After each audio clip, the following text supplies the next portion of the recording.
ബംഗ്ലാദേശുമായി ചങ്ങാത്തം സ്ഥാപിച്ചുകൊണ്ട് ഇന്ത്യയെ ആക്രമിക്കാൻ വമ്പൻ പദ്ധതികൾ പാകിസ്ഥാൻ ആസൂത്രണം ചെയ്യുന്നതായിട്ടുള്ള ഇന്റലിജൻസ് റിപ്പോർട്ടുകളാണ് പുറത്തു വന്നിരിക്കുന്നത്.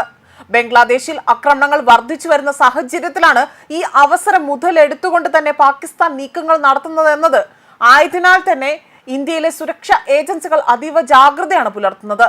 ബംഗ്ലാദേശ് വഴി ഇന്ത്യയിലേക്ക് ഭീകരരെ നുഴഞ്ഞുകയറ്റാനുള്ള പദ്ധതിയുമായിട്ടാണ് പാകിസ്ഥാൻ രംഗത്ത് വന്നിരിക്കുന്നത്. ധക്കയിലെ അസ്വസ്ഥതകൾക്കിടയിൽ പോലും ബംഗ്ലാദേശ് ഇടനാഴിയിലൂടെ തന്നെ ഇന്ത്യയിലേക്ക് ഭീകരരെ നുഴഞ്ഞുകയറ്റാൻ ISI പദ്ധതി ഇടുന്നതായിട്ടാണ് ഇന്റലിജൻസ് റിപ്പോർട്ടുകൾ പുറത്തു വന്നിരിക്കുന്നത്. മാത്രമല്ല, ബംഗ്ലാദേശ് ഇന്ത്യയുമായി കൊമ്പ് കോർക്കാൻ ആഗ്രഹിക്കുന്നില്ല എന്ന് കഴിഞ്ഞ ദിവസങ്ങളിൽ അവർ തന്നെ വ്യക്തമാക്കുകയും ചെയ്തിരുന്നു. എന്നാൽ പാകിസ്ഥാൻ അവരുടെ സ്വാർത്ഥ ലാഭങ്ങൾക്കായി തന്നെ ഇന്ത്യയെ ആക്രമിക്കണമെന്ന ആ ഒരു മനസ്ഥിതി ഉള്ളിൽ വെച്ചുകൊണ്ട് തന്നെ ബംഗ്ലാദേശിനെ കരുവാക്കി മുന്നോട്ട് പോകുന്നതായിട്ടാണ് വിലയിരുത്തൽ പുറത്തു വന്നിരിക്കുന്നത്. ആസാം, ത്രിപുര, പശ്ചിമ ബംഗാൾ വഴി ഇന്ത്യയിലേക്ക് നുഴഞ്ഞു കയറാൻ നിരവധി തീവ്രവാദികൾക്ക് പാകിസ്ഥാൻ ഏജൻസിയിൽ നിന്ന് പരിശീലനം ലഭിച്ചതായി തന്നെ കരുതപ്പെടുന്നു. ദരിദ്ര സമൂഹങ്ങളും റോഹിംഗ്യൻ അഭയാർത്ഥികളും ഉൾപ്പെടെയുള്ള ബംഗ്ലാദേശിലെ ദുർബല ജനവിഭാഗങ്ങളെ ജിഹാദിൽ പങ്കെടുക്കുവാനും ഇന്ത്യയിലേക്ക് കടക്കുവാനും പണം വാഗ്ദാനം ചെയ്യുന്നതായി തന്നെ ഇപ്പോൾ വലിയ രീതിയിലുള്ള ആരോപണങ്ങളാണ് പുറത്തു വന്നിരിക്കുന്നത്.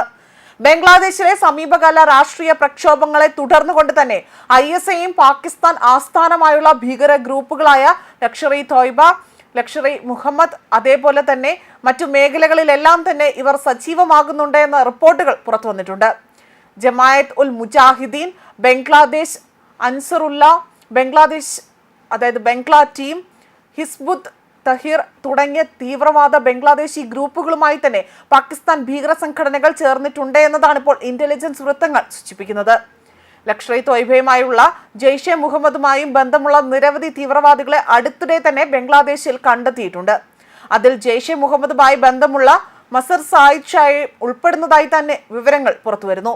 ബംഗ്ലാദേശ് അതിർത്തിയിൽ സുരക്ഷാ ഏജൻസികൾ അവിടെ വലിയ രീതിയിൽ സസൂക്ഷ്മമായി തന്നെ നിരീക്ഷണം നടത്തി വരികയാണ്. കൂടാതെ തന്നെ അതീവ ജാഗ്രത പാലിക്കാൻ സായുധ സേനയ്ക്ക് നിർദ്ദേശവും നൽകിയിട്ടുണ്ട്.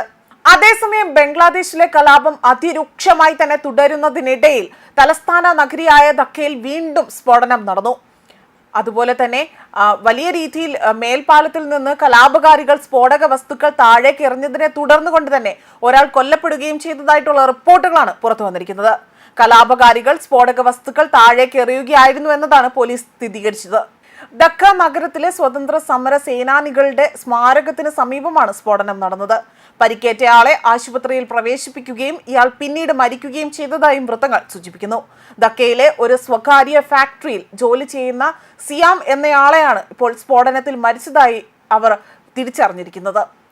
മെഗാ ബസാറിൽ ആക്രമണം നടത്തിയവർ സംസ്ഥാനത്ത് നിന്ന് രക്ഷപ്പെടുന്നുവെന്നും ഇവർക്കായി തന്നെ തിരച്ചിൽ തുടരുകയാണ് എന്നും ഇപ്പോൾ പോലീസ് വ്യക്തമാക്കുകയും ചെയ്തിട്ടുണ്ട്. അതേപോലെ തന്നെ ആക്രമണത്തിന് പിന്നിലെ ലക്ഷ്യം ഇതുവരെയും അറിവായിട്ടില്ല എന്നതാണ് പോലീസ് വ്യക്തമാക്കിയിരിക്കുന്നതും. ആക്രമണത്തിന്റെ ഉത്തരവാദിത്തം ഇതുവരെയും ആരും ഏറ്റെടുത്തിട്ടില്ല.